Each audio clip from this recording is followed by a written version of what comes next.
ప్రదేశాలు ప్రపంచం ఒంటిపై మాయరోగం లాంటివి. వీటిని చూస్తే భయమేస్తోంది. ఇప్పుడు చూడబోతున్నది అదే.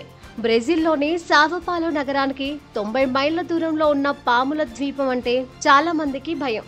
దీనిని ప్రపంచంలోని అత్యంత ప్రాణాంతకమైన ద్వీపాలలో ఒకటిగా పిలుస్తారు. ఎందుకంటే ప్రపంచంలో విషపూరిత పాములు అత్యధికంగా సంచరించే ప్రాంతం అది. ఈ ప్రపంచంలోనే అతి ఘోరమైన ద్వీపం ఇదే. క్షణాలలో మనిషి ప్రాణాలు ఇక్కడే పోతాయి. అసలు ఇలాంటి దారుణం ఈ భూమి మీదే లేదు. ఇది పాముల కోసం ప్రత్యేక దివి.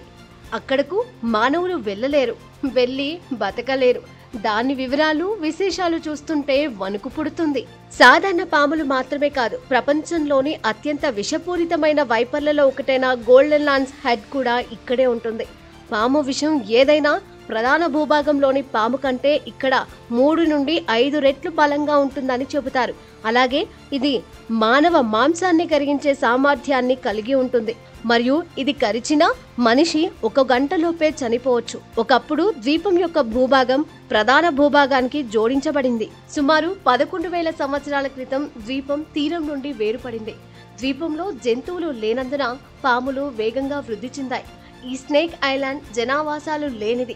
అయితే 1920ల చివరి వరకు మాత్రమే ప్రజలు అక్కడ నివసించేవారు.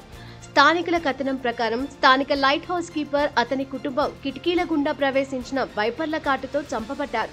ఈ ప్రమాద తీవ్రత కారణంగా బ్రెజిలియన్ ప్రభుత్వం ఈ ప్రాంతాన్ని సందర్శనకు ప్రజలను అనుమతించదు.